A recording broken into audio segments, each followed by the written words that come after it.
Flagg against Bronny James feels like Mike DeCourcy against Mike Tyson. I'm sorry. I mean, let's be real about this. We're talking about a generational prospect in Cooper Flagg and LeBron's kid who averaged 5.5 points in his 1 year of Division I basketball. I'm not saying LeBron is a poor player, but I don't see him as an equal attraction or an equal. Pharrell Coast to Coast, only on SportsGrid. Things you have to look at is what the team has the following day, especially when it comes to bullpen usage. You know, a lot of the things I like to attack is you see these extra inning games, these games get drawn out, these bullpens get worn, or if someone gets shelled the first 3 innings and they got to go to the pen, early, that's a good spot to kind of hop in the middle of the next game. You got a tired bullpen, right? You try and take advantage there, maybe with an over, maybe with the money line. You're getting plus money on a favorite at that point. In-game live, only on SportsGrid. Piece of an interesting couple of weeks in California. If you recall, I think it was 2 weeks ago, language was inserted into a bill that would outlaw or ban sweepstakes casinos and sports betting, which of course we've seen lots of that happen this year. So California is an interesting market because, as you've said, there is no legal online casino. There is no legal online sports betting. Newswire, only on SportsGrid. Devin Booker had to run the point when Chris Paul was hurt. And we're like, Devin Booker's a point guard. Devin Booker's not a point guard. Neither is Jalen Green. So I need to know, once you get rid of Bradley Beal, who cannot be on that team, who is the point guard? And then I think as a sixth man, I actually don't mind it with Jalen Green. Betting above the rim, only on SportsGrid.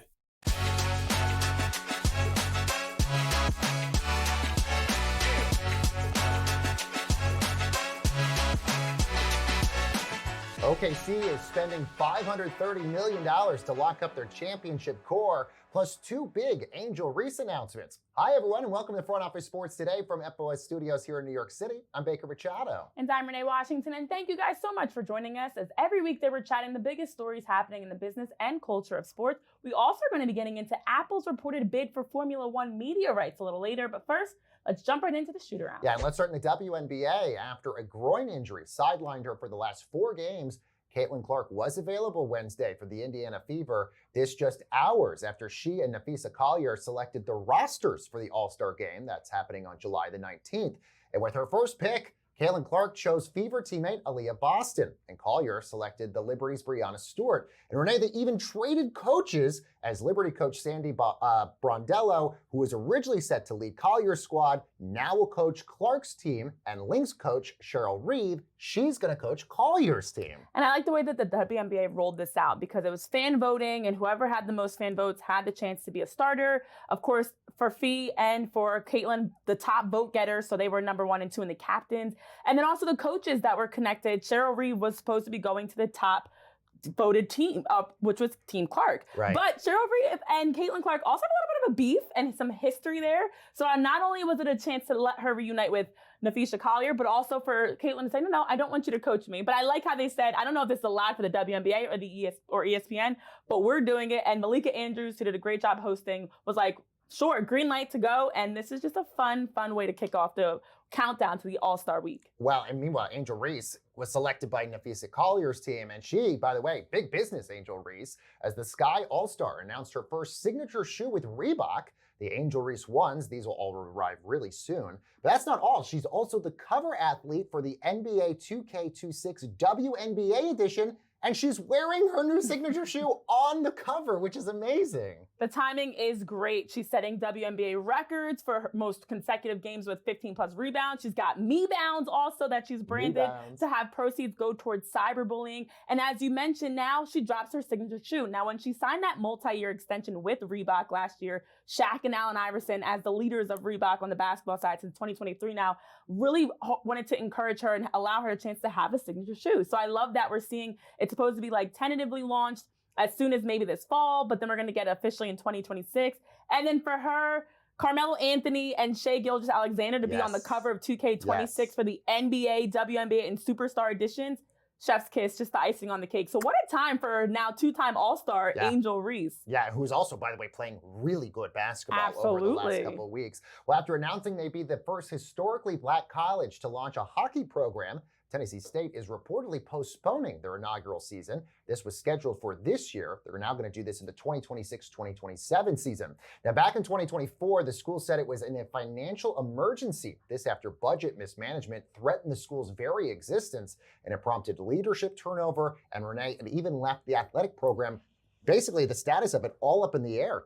Yeah, I mean, this is while we're hearing the news of Penn State being able to secure the projected #1 draft pick for 2026 and Gavin McKenna, that you have a whole other program that can't even come into fruition, just shows where college hockey is right now currently, and especially for HBCU schools, as this was announced last year with the excitement of having the first ever HBCU hockey program. So to hear that the schools in disarray, as you mentioned, leadership turnover, declining enrollment, budget deficits, but then also for the program itself, lack of a home rink, lack of fundraising, it just leads to broader questions and uncertainty around the school, but also hockey in HBCU programs. So I'm hoping that, as they're saying, next year should be the year they can roll out this program, that actually does happen for the future of Black athletes having a chance to play hockey at an HBCU. Absolutely. And by the way, we're going to be talking about Gavin McKenna a little bit later on in the show. Well, fresh off their first NBA title, the Oklahoma City Thunder are spending big, that to keep Shea and Chet Holmgren all together for a long time. Plus, we also know if Nikola Jokic is going to sign that new Supermax deal to stay with the Nuggets, which was, of course, a big question heading into this offseason. So let's dive into some big NBA news in our main event. And let's bring in FOS reporter Alex Schiffer for more on these big NBA deals. And let's start with OKC locking up most of their core. A big one coming to Chet Holmgren here. Yeah, he just extended for, I think it's like 5 years, $250 million is what it could get up to if he hits some All-NBA and other honors. And Jalen Williams, Santa Clara Jalen Williams, where they got two Jalen Williams, right, is the last one that's extension eligible this year that has yet to sign. Neither one of these guys have taken discounts, which is interesting to me because with the new CBA, Jalen Brunson gave the Knicks that big discount, which helped them this past year. I'm curious to see where this goes just because it had both of those guys taken a little bit less. It probably would have helped the Thunder keep like a Cason Wallace down the line or one of those guys. And if you're Jalen Williams, I mean, if those two didn't get a discount, why are you going to be the generous one, right? Well, on the other side, the Nuggets did not get the extension for one of their guys, and Nikola Jokic, who signed that 5-year deal back in 2022, does have the final year of it running through 2027. As of Tuesday, had the opportunity to sign a 3-year, $212 million extension, but him and his team have opted to wait until next season. Now, I'm curious, Schiffer, with the salary cap constantly increasing, with also just the Nuggets with title contention and expectations, how much does this now put the pressure on them that this year is a must-win season for them? I don't think the Nuggets or Baker, noted Nuggets fan, should be sweating, honestly, on this one because Nikola Jokic is doing what's best for him, and it makes total sense. To your point, he has multiple years left on that deal. It's not like he's a free agent next summer. And if he waits a year, he gets an additional year and $77 million added onto that extension. And I think all of us would take that and wait a year when you're already crazy rich for that extra $77 million. So I don't think the Nuggets have anything to worry about. I think that it's smart on Jokic's part. And again, like the Nuggets just got Cam Johnson for Michael Porter Jr., which I think was a great trade. Tim Hardaway Jr. is a nice depth piece. Bruce Brown coming back is a good piece. So I think that if you're Nikola Jokic, you've seen the front office go out and get the vets that this team lacked in years past. And yeah, just wait a year and take an extra $77 million and see what happens. Yeah, exactly. And that's good news for Nuggets fans because a lot of us originally read into that thinking, oh, maybe he doesn't want to stay given the fact that Josh Kroenke, the owner, kind of had this sort of Freudian slip at the beginning of the offseason saying that he didn't want to get into the second apron and have to trade somebody like Jokic. Yes, I think Luka Doncic maybe changed what we feel about an untouchable player, but I do not see the Nuggets having to go down that road anytime soon. Well, there's a road that it feels like a team is going down. That's the Washington Wizards. When you look at them, they just made the trade with the Spurs. Kelly Olynyk, who they actually just acquired from the Pelicans, they flip him. We just saw him get traded from the Pels with that CJ McCollum deal. Do you feel like they're tanking or at least moving in a direction with all the draft picks and cash considerations they've acquired recently? Yeah, you talk about the Wizards going down a road. I feel like it's when you're looking at your GPS and all of a sudden you make a turn and your GPS does not know where you're going or whatever. I feel like that's kind of the Wizards a little bit. They're interesting. I've never seen anything like this before. They have 11 of their 15 players on rookie scale contracts, which is super cheap for them. 3 of those other players are, to your point, C.J. McCollum, Marcus Smart, and Chris Middleton, who are roughly about $100 million in cap space they'll have next year because they're all expirings. I'm curious to see how this goes. You can't develop everybody at once. We've kind of seen that around the NBA, would be the Celtics, Yabusele, the French player. He was with the Jaylen Brown, Jason Tatum class. He couldn't really develop the way they had those other 2 guys do. He was the odd man out. Now he's back. You have 3 guys who are expiring contracts who should have a market at the trade deadline, and then you have 11 guys who you want to see what you have in them. How's that going to work? It's tough to keep everybody happy. It's tough to kind of get a good sample size of all these guys. I'm very curious to see how this goes and what this looks like. Again, the Wizards, I think, are playing it with an interesting hand in that they have all this cap space coming. They have all this flexibility because of these young guys, but who pops for them, who doesn't? How do they go about that? How do they walk the line of trying to get good value back for the vets if they deal them? This is going to be a really interesting team for reasons you don't usually talk about. We have less than 40 seconds, so really quick here. Do we get a resolution with Bradley Beal this week, do you think? Yes, I think so. I think that he will be bought out. And the Suns' grand experiment, the sun sets on it. I missed it. I love it. I feel like I missed it. I see what you did there. I'm curious to see where he winds up. Is it Miami? Is it the Clippers? Is it the Lakers? He can still score and he can still help a team for a cheaper price than he was making. Reports, of course, now that the Clippers would look to pick him up if he is bought out by the Suns. All right. Good stuff. Alex Schiffer, thank you so much, our FOS reporter. And coming up, is Apple going to get into the F1 sports streaming market? And some big news happening with Team Red Bull. We got some F1 updates headed your way on Front Office Sports Today right after this quick break.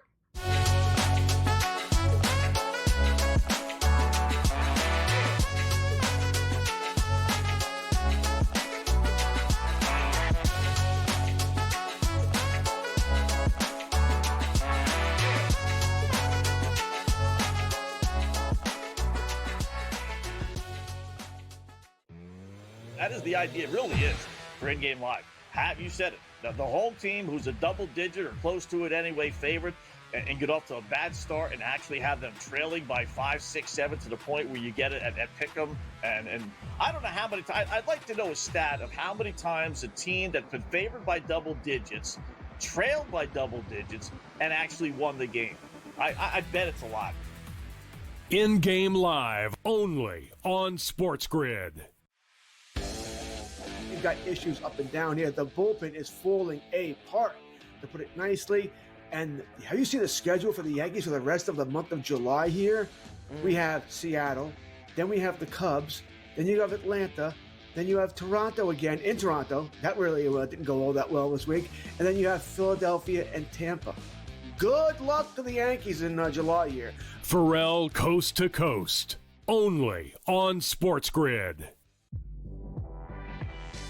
Devin Booker had to run the point when Chris Paul was hurt. And we're like, Devin Booker's a point guard. Devin Booker's not a point guard. Neither is Jalen Green. So I need to know, once you get rid of Bradley Beal, who cannot be on that team, who is the point guard? And then I think as a sixth man, I actually don't mind it with Jalen Green. Betting above the rim, only on SportsGrid. Time for the Blue Jays to really make another addition at the deadline. They just got Max Scherzer back. Can they get another pitcher to help out with the pitching staff, which I still think is their biggest issue? They're looking in to be in a good spot right now. And also, Tom, like just the evolution of handicapping, right? Early in the season, I don't want to take this Blue Jays lineup. It's really bad. Now the past couple weeks, every day I'm looking at the Blue Jays going ooh, team total, RBI chances, guys that were in household names at the beginning of the year. Pro Baseball Today, only on SportsGrid.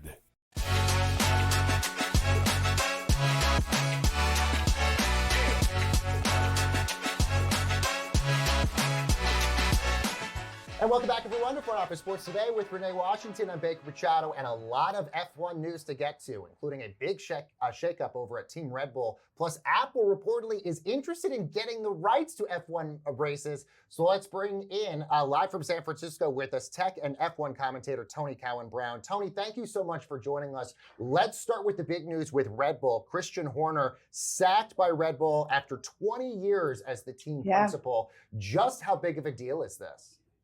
Oh, it's a massive deal. I mean, you just mentioned it there. This is the most long-standing team principal that we've had in the world of Formula One. 20 years is no joke, no small feat.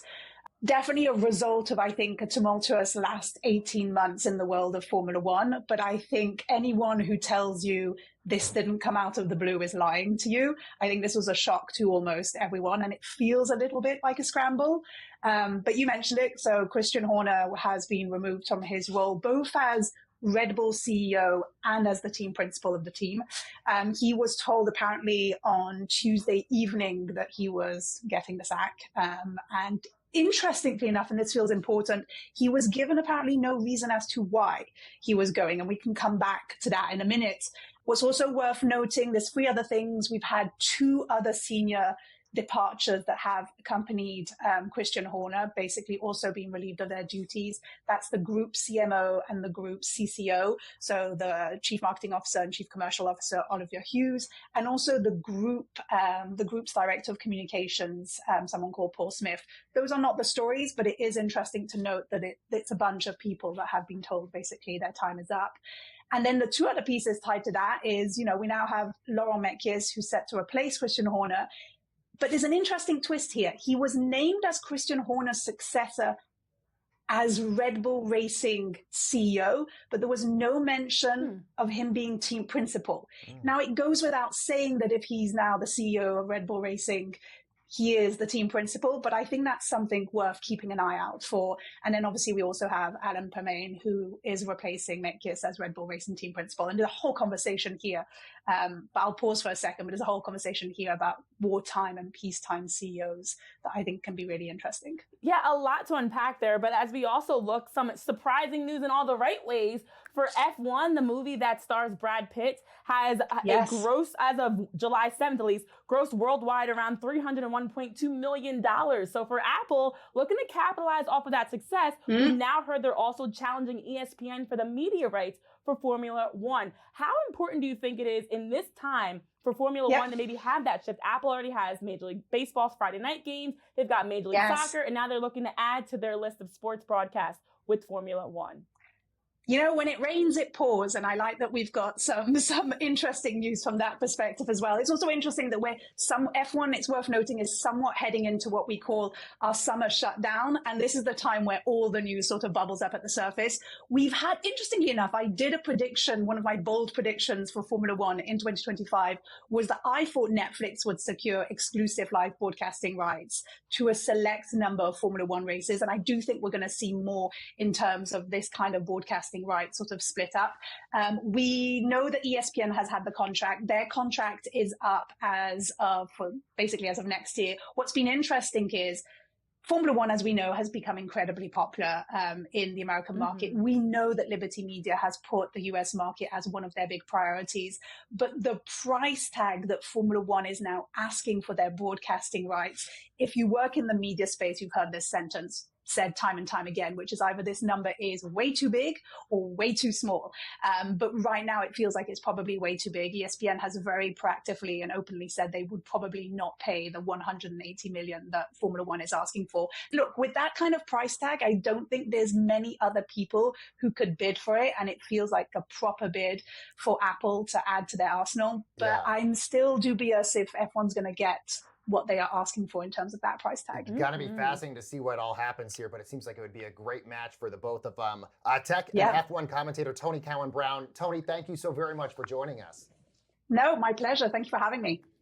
And let's talk more about the F1 Apple news, and let's bring in our tuned-in media newsletter author, Mike McCarthy. Mike, good to see you as always. Why would the F1 make sense for Apple here?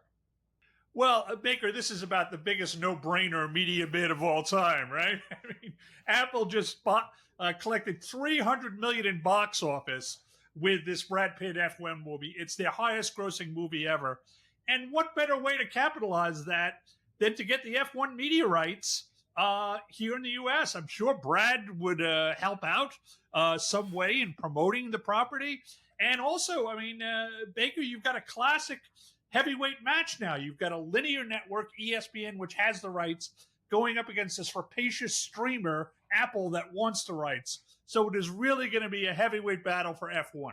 And also in media news, we heard that Joe Buck and Malika Andrews will be guest hosting Good Morning America. And of course, Elle Duncan and Laura Rutledge also mentioned that they may be hosting later this summer. Now, we've seen this from other networks. Fox Sports, CBS Sports does this often with their sports hosts crossing over into other programming. Do you think this is more indicative of ESPN, Mike, attempting to grow their audience, or more about where Good Morning America is currently with their talent depth? I think it's a great point, Renee. I mean, I think you see these news networks and entertainment networks reaching into the sports ranks because the people who are working in sports are so talented. They're used to, breaking news all the time. They're used to being live in studio. They're used to being versatile. Robin Roberts came out of sports. Michael Strahan came out of sports. Nate Burleson on CBS News came out of sports. So I think that it's really a trend. I also think what's interesting here, Renee, is ABC kind of going back a little bit to its old sports roots, right? For 20, 30 years, ABC was primarily a women's network, Desperate Housewives. They kind of steered away from sports. But now, thanks to, this close collaboration with ESPN, ABC and ESPN are coming together again on sports. Yeah, all really incredibly fascinating what's happening there. I want to get to some of your reporting that you've done on some re-signings with Fox. We're talking about Carissa Thompson and Aaron Andrews. What have you learned? Yeah, great move by Fox. I mean, these two have been really linked at the hip career-wise, and they're even best friends off the air. So Fox has re-signed both of them to long-term extensions. I think it was a great move by Fox. You keep them from being poached by other networks. And here's one to watch, Baker and Renee. James Brown is in the last year of his deal. The legendary James Brown is in the last deal of his deal at CBS Sports. He wants to continue doing the NFL today. He doesn't want to retire. So we're going to see if he gets a contract extension. All right, Mike McCarthy, thank you so very much. All right, still ahead, everyone, on Front Office Sports today. The presumed #1 pick in the NHL draft just got the biggest college hockey NIL deal ever. We got the specifics next. Don't go anywhere.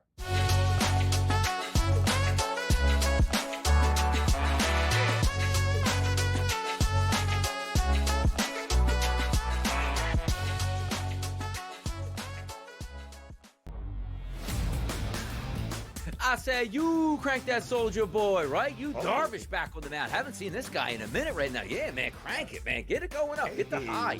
Yeah, let's go. Crank that Soldier Boy up here. Yeah. I mean, come on, man. That was big back then. Where were you? Senior high school? Or maybe even in grade school? Dude. Bar mitzvah slate. In the bar mitzvah slate each and every weekend. The young Benny Steve was out there hitting it. The Early Line. Only on SportsGrid.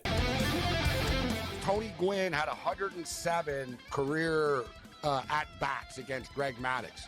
Never struck out once. Oh, that's nuts. In 107 times. 107. Cam, if you took the modern player and said, are you going to face Maddux 107 times in a row?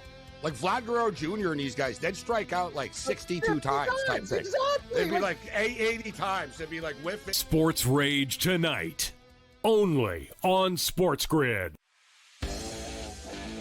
Scrounge out a couple of quarters from under the couch to go trade for somebody who actually makes some money. I don't think that he would actually do that. That's not in Hal's style the last couple of years, especially in season. I saw they signed that Heimer Candelario, who the Reds released. That's more their style, going the discount aisle as opposed to trading for someone who's actually having a huge year like Suarez. Pharrell Coast to Coast. Only on SportsGrid. Would be looking to get him in dynasty or keeper leagues. If I'm out of a league and I'm looking to rebuild for the next years ahead, that's where I'm looking. Yuri Perez is a special young pitcher that we're going to be talking about in that Paul Skeens, in that Tarek Skubal, in that grouping of guys. I think he can be that good. He's only 22 years old. He's the boy. So you're getting a situation here where Yuri Perez eventually is going to grow into that man of a pitcher. Fantasy Sports Today. Only on SportsGrid.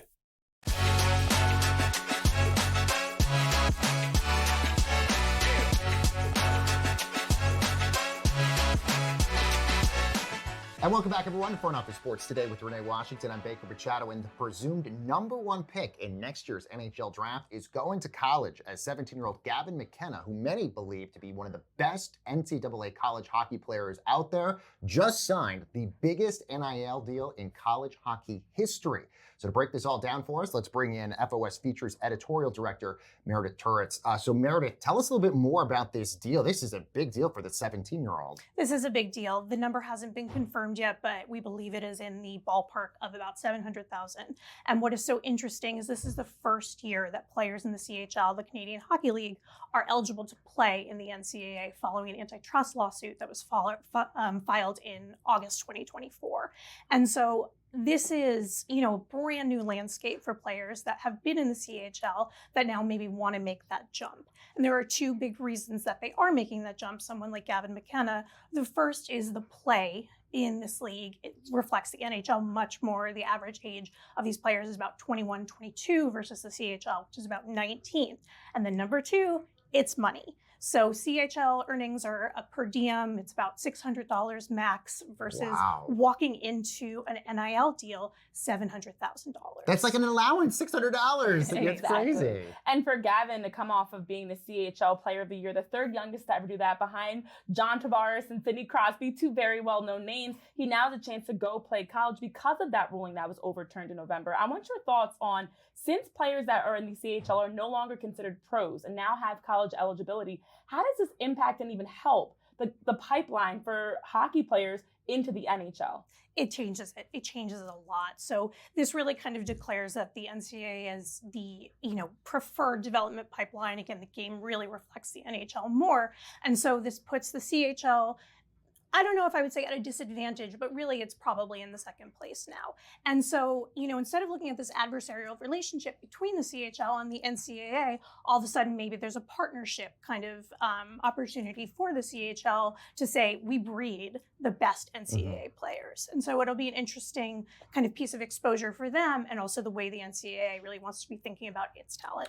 And have these rule changes benefited schools like Penn State maybe more than other schools? And given now that we have sort of this marker of NIL deals, are we going to see bigger ones like this as a result? And to add, especially since Penn State just became a varsity sport in 2011, and now you land the projected #1 pick for the 2026 draft, just really giving those programs opportunities to be in the conversation for the biggest programs across the country, in the world. The Penn State story is really unbelievable. They made their first Frozen Four this April, and they were not, the biggest landing spot. They're not at Denver, they're not at Boston University, at Boston College, and all of a sudden, with this Big Ten pool of money, they're able to bring players like Gavin McKenna over. And, there is NIL money out there in, other conferences, but the Big Ten is really the Big Ten, and that, creates this magnetic pull to a conference like this and really changes the balance of who is succeeding, in the NCAA landscape when we get to tournaments and championships.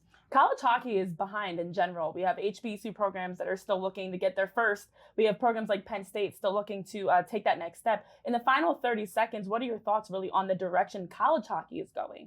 College hockey has a huge opportunity. It is going to bring eyes to players like Gavin McKenna. We're going to see viewership spikes, certainly for those Penn State games. But this is talent. Macklin Celebrini, who was the #1 overall pick in 2024, came from Boston University. He played his freshman year, his draft eligible year there. And if we see this talent coming over that might have been in the CHL, now moving to NCAA hockey, there's no reason that hockey is not going to grow and that we're going to draw more eyes to the sport.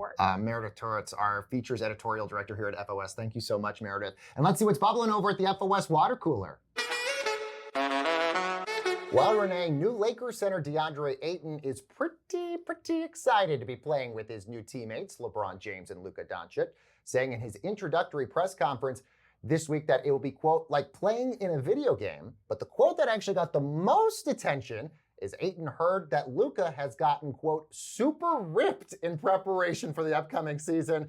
Renee, where are these photos of super ripped Luka Doncic? I know, all I've seen are the fake doctored ones. I want to see what Luka's looking like. We knew coming to LA that there was a chance that LeBron and the Lakers were going to whip his butt into shape. And DeAndre Ayton, off the heels of his 2-year, $16.6 million deal to join the Lakers, kind of teasing that out for us. So now we're all chomping at the bit. But I do think for Ayton, he's played with the Phoenix Suns before the failed big three of the Suns. and Portland Trailblazers. He's excited to play with LeBron James, one of the greatest of all time, and 2018 fellow draft pick Luka. Of course, Ayton was first, Luka was third. Right. So you get to unite with him. So I think it is just a testament to how they might be getting a resurgence of DeAndre Ayton in LA. Yeah, and especially given the fact that there was reports when Luka was traded from Dallas that maybe he wasn't in the best of shape, and then we did see that viral job posting for the Lakers to basically help out with Luka's training. All right, guys, that's going to do it for this edition of Front Office Sports Day. We'll be back with you tomorrow with a bunch of new headlines, including the latest on what's going on with Bradley Beal and so much more. We'll see you next time.